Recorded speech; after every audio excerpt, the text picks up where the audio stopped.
हाय, मैं हूँ Maria, monetary Mexico से। प्लीज लाइक और सब्सक्राइब करें। डींग नहीं मारना चाहती, पर मैं मेन फ्रंट विमेन हूँ, शहर के कूलेस्ट बैंड की। ओके, डींग मार रही थी, पर थोड़ी सी। हम रॉकिंग थे। हम टीम थे। मैं गिटार और लीड वोकल्स में, पब्लो बेस में और नोएमी ड्रम्स पे। हम बहुत फेमस थे। कम से कम लोकल हाई स्कूल के म्यूजिक क्लब में तो फेमस थे। हम अभी तक किसी बड़े टूर पर तो नहीं गए थे, पर मैं दुनिया को दिखाना चाहती थी कि हम क्या कर सकते हैं। मेरा सपना था एक दिन सोल्ड आउट क्राउड के लिए बजाना, टोक्यो, ला, ब्यूनोस एयर्स, पेरिस में। बस कोई चाहिए था जो हम पे भरोसा करके सबका खर्चा उठाए। पाब्लो को मेरी तरह फेम और रिकॉर्ड डील्स की परवाह नहीं थी। उसे तो बस म्यूजिक से प्यार था। मुझे भी था, पर मैं अपनी म्यूजिक पूरी दुनिया के साथ बांटना चाहती थी। पाब्लो सिर्फ लोकल फैंस के लिए बजाना चाहता था। स्कूल के बाद मेरे गैरेज में हम रात के शो की प्रैक्टिस कर रहे थे। इस साल बैटल ऑफ बैंड्स भी आ रहा था। पिछले साल हम सेकंड आए थे और पाब्लो को अब भी उसका दुख है। जिस बैंड ने हमें हराया था, पिंक पोनीज, वो बहुत अच्छे थे और वो लड़कियां अच्छी थी, तो मुझे बुरा नहीं लगा। पर इस साल हमें जीतना ही था। तुमने सुना क्या, आज कॉन्सर्ट में वीआईपीज आने वाले हैं? जैसे कौन? कोई भी हो, हम उनके लिए म्यूजिक थोड़ी बजाते हैं, अपने फैंस के लिए बजाते हैं। दोनों के लिए क्यों नहीं? शायद नोएवी को इसका जिक्र करने का दुख हुआ, लेकिन मुझे नहीं। उस रात मैंने अपना सबसे अच्छा आउटफिट पहना। अगर वहाँ सच में वीआईपीज आने वाले थे, तो मुझे अच्छा इम्प्रेशन बनाना था। ग्रीन रूम में हमेशा की तरह शो शुरू होने से पहले हमने हाथ मिलाए, फिर एक साथ हाथ उठाए और चीयर किया और फिर स्टेज पर चले गए। वेन्यू भरा हुआ था। वहाँ 200-300 लोग तो आए होंगे। शायद आपको लगे मैं नर्वस होंगी, पर नहीं थी। ये मेरे लिए सुकून भरा था। स्टेज पर हाथ में गिटार और सामने माइक के साथ मैंने गिटार बजाया और भीड़ पागल हो गई। ये हमेशा से ऐसा नहीं था। जब मैं छोटी थी तो बहुत शर्माया करती थी। मेरे पेरेंट्स को भी लगता था कि मैं अनोखी हूँ। बाकी सारे बच्चे बिल्कुल फ्री और मस्त रहते थे, पर मैं अकेले ही रहती थी, अपने आप में खोई हुई। फिर एक दिन क्लास में हम प्ले पढ़ रहे थे। वो एक म्यूजिकल था, पर सारे क्लासमेट्स बल्कि टीचर्स भी शब्दों को सीधे सीधे पढ़ रहे थे, एकदम रोबोट की तरह। जब पार्ट पढ़ने की मेरी बारी आई तो मैं गाने लगी। पता नहीं ऐसा मैंने क्यों किया। गाने का कोई प्लान नहीं था मेरा, पर उस पल में पता नहीं कहाँ से प्रेरणा मिली और मैं गाने लगी। सबने अपना काम करना छोड़ दिया। सोते हुए बच्चे सुनने के लिए बैठ गए और जागे हुए बच्चे सीधे होकर बैठ गए। जब गाना खत्म हुआ तो सबने ढेर सारी तालियां बजाईं। उस दिन बाद में रिसेस पर पाब्लो मेरे साथ आया। उसके पहले उसने मुझसे कभी बात नहीं की थी। वो उसकी गलती नहीं थी, बस मैं ही अकेली रहती थी। उसने कहा कि वो एक बैंड स्टार्ट कर रहा है और क्या मैं ज्वाइन करूंगी। तब से शुरू हुई गाड़ी और आज हम सोल्ड आउट क्राउड के लिए परफॉर्म कर रहे हैं। पाब्लो ने बेस बजाया और मैंने गिटार सोलो में धमाल मचाया। नोएमी ने ड्रम से धूम मचा दी। शो के बाद हम क्लब में रुके अपने फैंस से मिलने के लिए। Excuse me. फैंसी सूट पहने एक आदमी आया।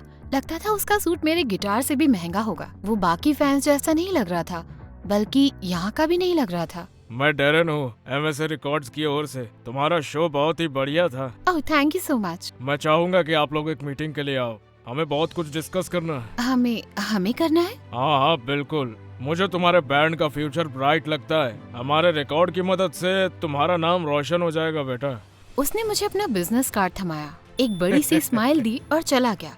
वाह, मुझे आज परफॉर्म करने में इतना मजा आया था कि वीआईपीज के बारे में भूल ही गई थी। लेकिन अब एक बड़े लेवल से कोई बिग शॉट हमारे साथ जुड़ना चाहता था। किस्मत बदलने लगी थी। रिकॉर्ड्स लेवल की बिल्डिंग में नोएवी, पाब्लो और मैं मीटिंग के लिए बैठ गए।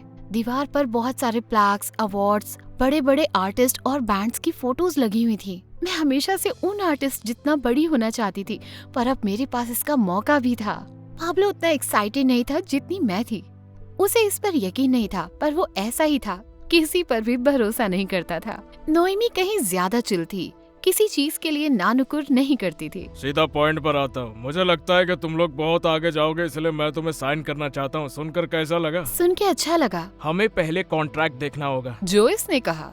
बिल्कुल बेटा, मुझे लगता है ये आपको बहुत जेनरस लगेगा। Tour, sound guys, equipment, roadies, इन सब का खर्चा लेवल उठाएगा और साथ ही बहुत सारा पैसा भी मिलेगा। हम तीनों ने मिलकर कॉन्ट्रैक्ट पढ़ा।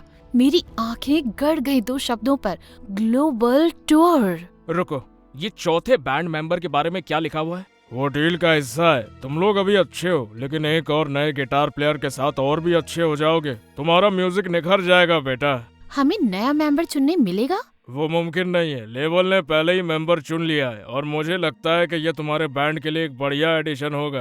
और तभी रूम में आया एक बहुत ज्यादा हैंडसम और हॉट लड़का। उसके कान छिदे थे और बालों की लट से एक आंख ढकी थी। दिल की धड़कन बढ़ गई थी मेरी। गाइस, मिलो अपने नए रिदम गिटार प्लेयर से, टॉमी।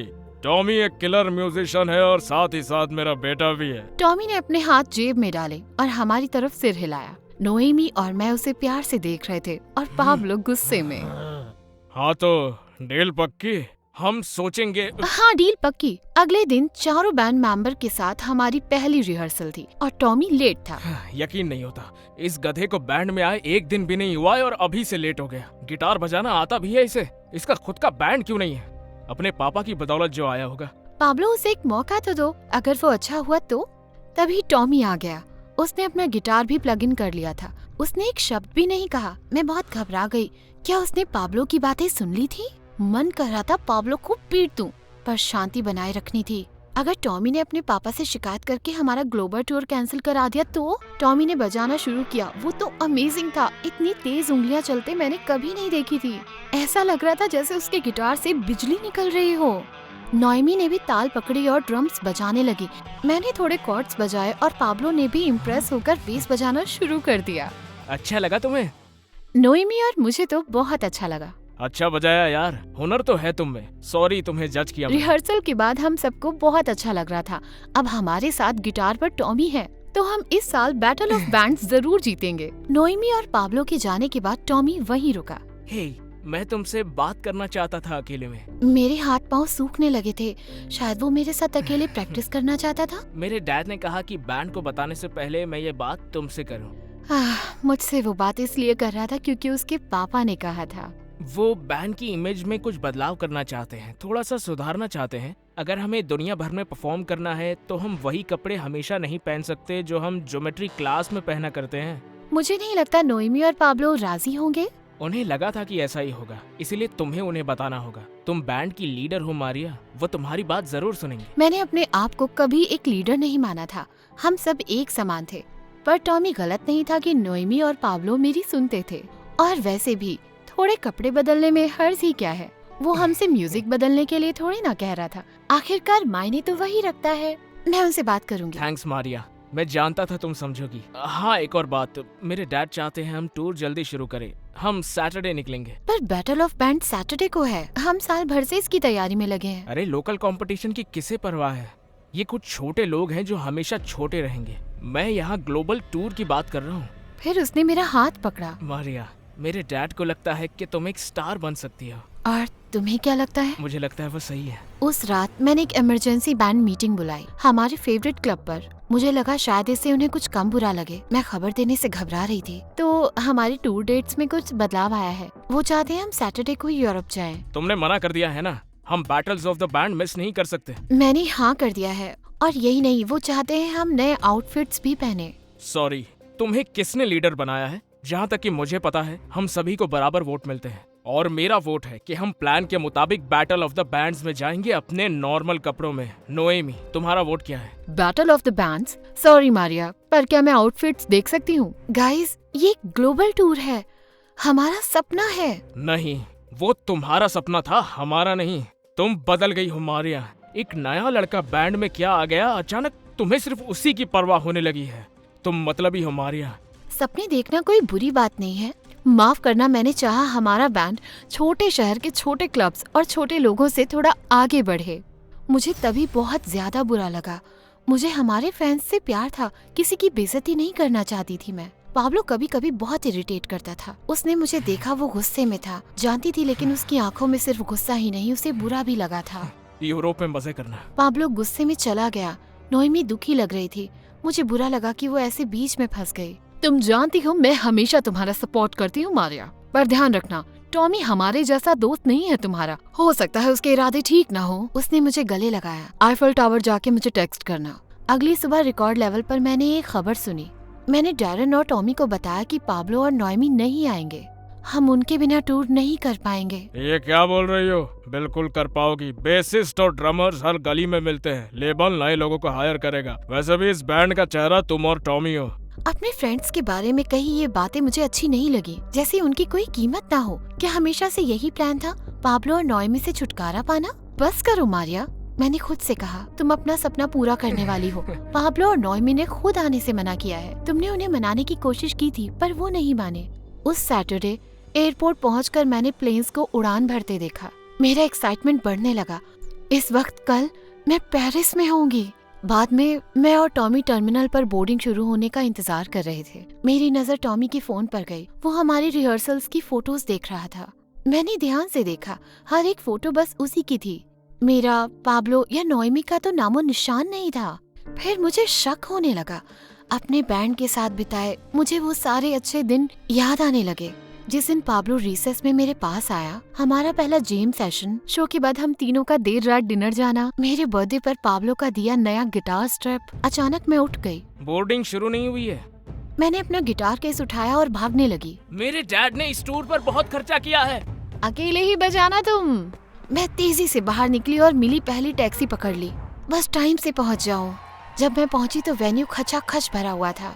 भीड़ इतनी ज्यादा थी कि मैं हिल भी नहीं पा रही थी। पिंक पोनी स्टेज पर धमाल मचा रहे थे। अच्छी खबर ये थी कि इसका मतलब हमारी बारी आई नहीं थी। बुरी खबर ये थी कि पिंक पोनीज बहुत अच्छा गा रहे थे। मुश्किल होगा इन्हें हराना। बैक स्टेज मुझे पाब्लो और नोएमी तैयार होते मिले। गाइज, मुझे माफ करना, तुम दोनों की राय लिए बिना मुझे फैसला नहीं करना चाहिए था। ये मेरी गलती थी, लेकिन अब मायने ये रखता है कि यहाँ पर हम। वो चुप रहे। मैं डर गई, शायद वो मुझे वापस नहीं लेंगे। शायद बहुत देर हो गई थी। चलो, हमें कंपटीशन जीतना है।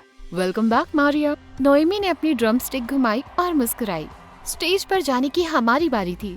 हमने अपनी लाइफ का बेस्ट शो दिया। अपने दोस्तों के साथ वापस स्टेज पर आकर इतना अच्छा लगा। उसके बाद हमने जजों के फैसले का इंतजार किया। पाब्लो ने मुझसे अकेले में बात करने को कहा। अपने बर्ताव के लिए माफी चाहता हूँ। मुझे याद है कि गाना शुरू करने से पहले तुम कितनी शांत हुआ करती थी, और फिर तुम्हें अपनी आवाज मिली और तुम चमकने लगी। कभी किसी को अपनी आवाज छीनने मत दो मारिया। मुझे भी माफ कर दो। मुझे सच में एक पल के लिए लगा कि मैं एक दिन स्टार बन सकती हूँ। यही कहा था टॉमी ने। वो गलत था। हाँ, तुम्हें नहीं लगेगा। तुम्हारे लिए तो मैं वही पुरानी मारिया हूँ ना। मारिया, उसका एक दिन कहना गलत था। तुम हमेशा से एक स्टार हो। और फिर क्रेजी सा हुआ। पाब्लो ने आगे बढ़कर मुझे किस किया। मुझे पता चला उसे मुझ पर जाने कब से क्रश था, पर घबराता था कि कुछ करने से बैंड पर असर न पड़े। पर मुझे खुशी हुई कि उसने किया। अब हमें कोई नहीं रोक सकता था। नोएमी साथ आ गई जब हम जजेस का फैसला सुनने के लिए खड़े हुए। The pink ponies second place पर और फर्स्ट प्लेस पर हमने खुशी से कूदकर एक दूसरे को हक किया। एक दिन हम यूरोप में जरूर शो करेंगे। पर इस वक्त मैं जहाँ थी बहुत खुश थी।